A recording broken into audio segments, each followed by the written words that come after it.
Good morning, students. Yesterday we have learned about Windows. Lesson 3, Understanding Windows. Today we will read about Operating System. कल जो हमने Windows के बारे में पढ़ा था, तो विंडो एक ऑपरेटिंग सिस्टम ही है. बिना विंडो इंस्टॉल किए आप कंप्यूटर पे कोई काम नहीं कर सकते, इवन कंप्यूटर को ऑन भी नहीं कर सकते, कोई भी प्रोग्राम रन नहीं होगा. तो ये एक ऑपरेटिंग सिस्टम है. अब आप ये कहोगे कि what is operating system. What is an operating system. Operating system is a software that help us to communicate with the computer. Operating system की हेल्प से ही हम कंप्यूटर में काम कर सकते हैं, कम्युनिकेट कर सकते हैं. मतलब जो हम काम करना चाहते हैं वो कंप्यूटर में कर सकते हैं. Computer understand only machine language. आप सभी जानते हैं कि कंप्यूटर को हमारी लैंग्वेज समझ में नहीं आती. इसकी एक अपनी लैंग्वेज होती है जिसको मशीन लैंग्वेज बोला जाता है. The user communicates in different language. हम किसी भी लैंग्वेज में कम्युनिकेट करते हैं, लेकिन इस ऑपरेटिंग सिस्टम में जो ट्रांसलेटर होते हैं वो हमारी लैंग्वेज को मशीन लैंग्वेज में ट्रांसलेट करते हैं. Therefore we need operating system to communicate with the computer. के यूज़र, जैसे हम काम करना चाहते हैं तो हम कौन है, यूज़र. और ऑपरेटिंग सिस्टम कंप्यूटर और यूज़र के बीच में एक ब्रिज का काम करता है. यानी कि यूज़र जो काम करवाना चाहता है कंप्यूटर से, तो वो कौन करवाता है, ऑपरेटिंग सिस्टम. ठीक है, क्योंकि कंप्यूटर हमारी लैंग्वेज नहीं समझ पाता और हम कंप्यूटर की लैंग्वेज नहीं समझ पाते.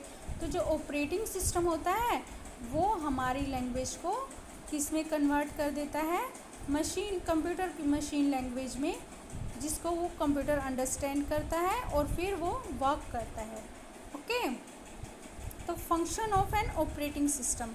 अभी मैंने आपको बताया कि ऑपरेटिंग सिस्टम जो है वो मेन मैनेजर ऑफ कंप्यूटर होता है. यानी सभी कंप्यूटर के काम को मैनेज कौन करता है, ऑपरेटिंग सिस्टम. तो एक कंप्यूटर में ऑपरेटिंग सिस्टम का ही मेन रोल होता है. It manages, first work is it manages all the input we give to the computer. जो भी हम कंप्यूटर को काम करने के लिए कहते हैं, यानी कंप्यूटर में जो इनपुट करते हैं उसको मैनेज करता है. It helps the CPU to process the input on और वर्क ऑन इट. यानी जो हम काम करने के लिए इनपुट, कंप्यूटर को सबसे पहले हम काम करने के लिए इंस्ट्रक्शन देते हैं या इनपुट फीड करते हैं, तभी कंप्यूटर काम करता है ना, अपने आप तो नहीं करता. तो ये ऑपरेटिंग सिस्टम इनपुट को CPU पे प्रोसेसिंग करता है और फिर उसके बाद कंप्यूटर हमें वर्क करके दिखाता है. It helps the CPU to do calculation and store data. ये ऑपरेटिंग सिस्टम ही CPU को हेल्प करता है कैलकुलेशंस करने में, या फिर हम जो भी डाटा को स्टोर करना चाहते हैं. It manages all the other parts attach to a computer. अब कंप्यूटर के साथ भी हमारे बहुत से पार्ट्स अटैच होते हैं, माउस, कीबोर्ड, स्पीकर्स और हेडफोन, एक्स्ट्रा बहुत से हम डिवाइसेस को अटैच करते हैं. तो उन सबको भी उन सब का वर्क को भी मैनेज कौन करता है, operating system. It manages all other programs और software loaded on the computer. आप बहुत से कंप्यूटर में प्रोग्राम बाद में इंस्टॉल करते हो, आपको गेम प्ले करनी है तो गेम इंस्टॉल करते हो, या फिर आपको कोई भी और सॉफ्टवेयर जिसमें आपको वर्क करना चाहते हो उसको इंस्टॉल करते हो. तो उसको इंस्टॉल करने के बाद उसमें वर्क कैसे होता है, ये सब ऑपरेटिंग सिस्टम ही मैनेज करता है. तो कंप्यूटर में जो भी एप्लीकेशन सॉफ्टवेयर होते हैं, जो भी प्रोग्राम्स होते हैं, उन सबको मैनेज कौन करता है, ऑपरेटिंग सिस्टम. ठीक है, तो ये सारा काम कौन करता है, ऑपरेटिंग सिस्टम. ऑपरेटिंग सिस्टम आप सिंपल भाषा में समझिए विंडोज़. ठीक है, जो कि हमें सबसे पहले इंस्टॉल करनी होती है. Window desktop. कंप्यूटर को ऑन करने के बाद जब आप स्विच ऑन करते हो कंप्यूटर को, तो जो फर्स्ट स्क्रीन आती है उसी को हम डेस्कटॉप स्क्रीन बोलते हैं. क्या बोलते हैं हम, डेस्कटॉप स्क्रीन.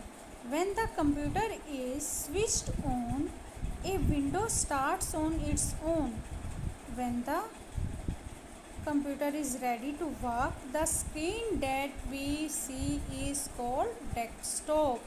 यानी कंप्यूटर को स्टार्ट होने के बाद जब आपको ये लगता है कि कंप्यूटर जो है वर्क, कब आपको लगता है कि कंप्यूटर रेडी है वर्क करने के लिए? जब ये डेस्कटॉप स्क्रीन आप देखते हो, स्टार्ट बटन देखते हो डेस्कटॉप स्क्रीन पर, ठीक है।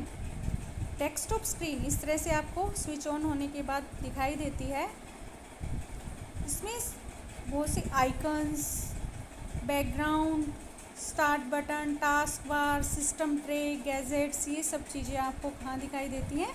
डेस्कटॉप पे। तो इस डेस्कटॉप के ये सारे पार्ट्स हैं जिनको हम एक एक करके रीड करेंगे। Okay, first is task bar.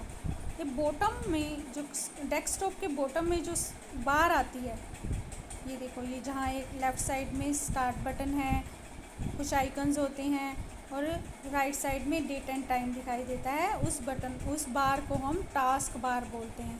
The task bar is usually located at the bottom of the desktop. It contains start button on one side and the system tray. System tray होती है जिसमें कि हमें date and time और कुछ others जो हमने icon set किए होते हैं वो हमें डिस्प्ले होते हैं, नेटवर्क से रिलेटेड या फिर हमें साउंड से related. Okay, next is start button.